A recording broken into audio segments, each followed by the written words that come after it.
Krishnam Vande Jagat Gurum. I pray to the Guru of the Universe. Krishnam academy की ओर से Gita study की series में आज छठे अध्याय से 7वां श्लोक है। श्लोक है, जित आत्मन प्रशांतस्य परमात्मा समाहितः शीतोष्ण सुख दुखेषु तथा मान अपमानयो।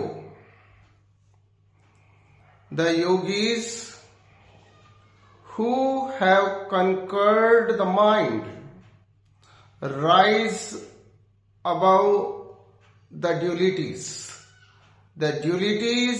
of cold and heat, joy and sorrow, and honor and dishonor. Such yogis remains peaceful and steadfast in their devotion to the God. वे योगी जिन्होंने अपने मन को जीत लिया है, शांत रहते हैं, परमात्मा की भक्ति में और परमात्मा में स्थिर रहते हैं, सुख दुख, शीत और उष्ण और मान और अपमान आने पर भी ऐसे योगी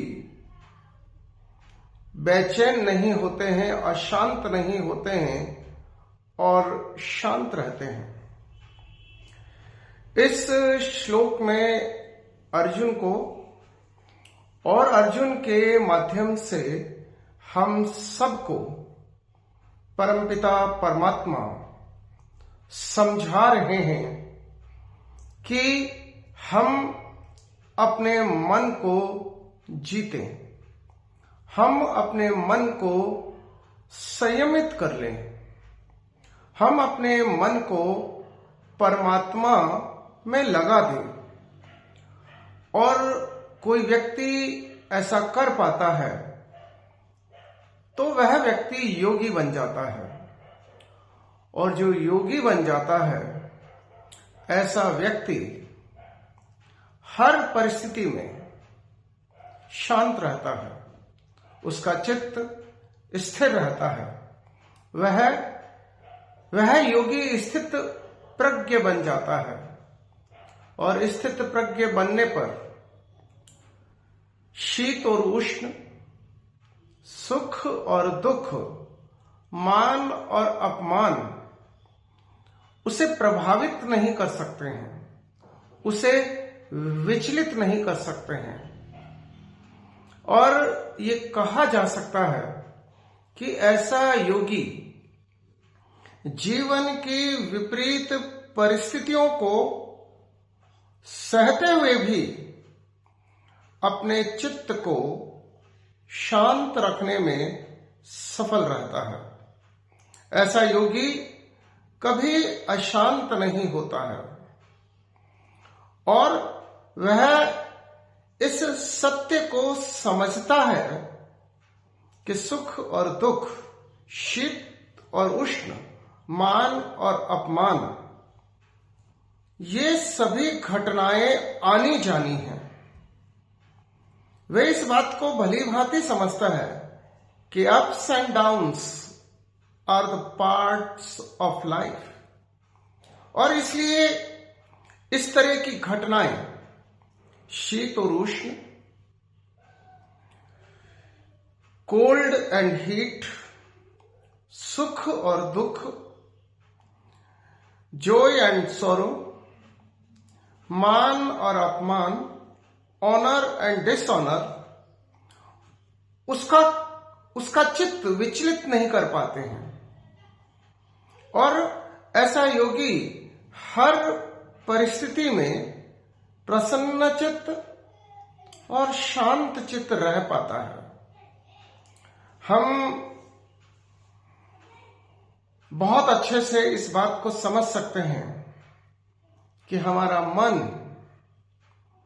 ही हमारे चित्त को अशांत करने का कारण है और हमारा मन ही हमारे चित्त को शांति देने में समर्थ है। प्रश्न इतना है कि क्या हम अपने मन को,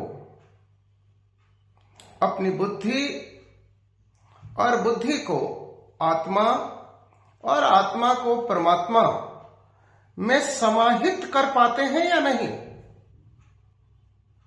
उसके अधीन कर पाते हैं या नहीं। यदि हमारा मन इंद्रियों के अधीन हो जाए और हमारी इंद्रियां भौतिकता में रमण करने लगे तो निश्चित रूप से शीत और उष्ण, सुख और दुख, मान और अपमान हमें विचलित करते रहेंगे, प्रफुल्लित करते रहेंगे। इस विचलन से बचने का यही उपाय है कि हम सत्य को समझें।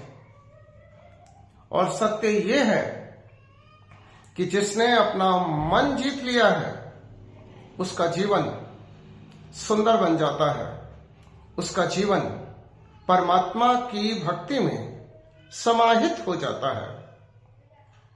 और यही हमारे जीवन का चरम लक्ष्य भी है।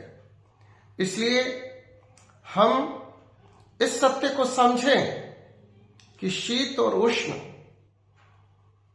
सुख और दुख, मान और अपमान, इनको आने से कोई नहीं रोक सकता, लेकिन इस द्वंद्व वाली घटनाओं में, इस ड्यूलिटी से हम अपने मन को यदि अलग कर लें, हम इनसे मोहित ना हो और हम अपने मन को केवल और केवल परमात्मा की भक्ति में समर्पित कर दें, स्वयं को सुप्रीम में समाहित कर दें, तो निश्चित रूप से हम अपने संपूर्ण जीवन में सुखी रह सकते हैं, प्रसन्नचित्त रह सकते हैं, प्रशांत रह सकते हैं।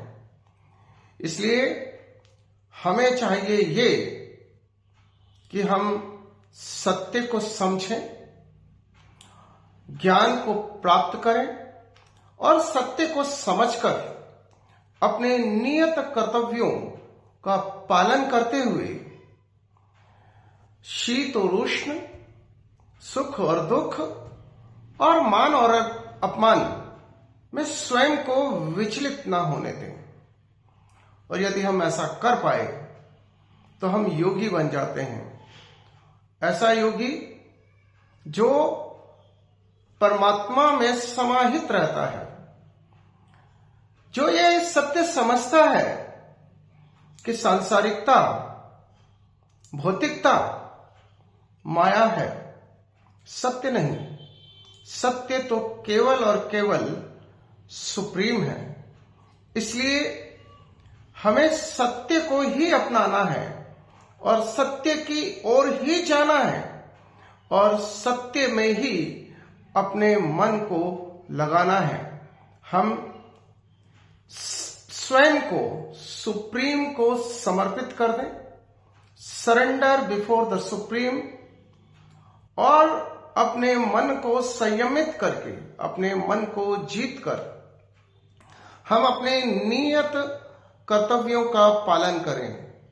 शीत और उष्ण, सुख और दुख और मान और अपमान को साक्षी भाव से लें, उसमें स्वयं को लिप्त ना होने दें, अपने मन को उसमें लिप्त ना होने दें। यही ऐसा करके ही हम इस सुंदर जीवन को उत्सव बना पाएंगे। जय श्री कृष्ण।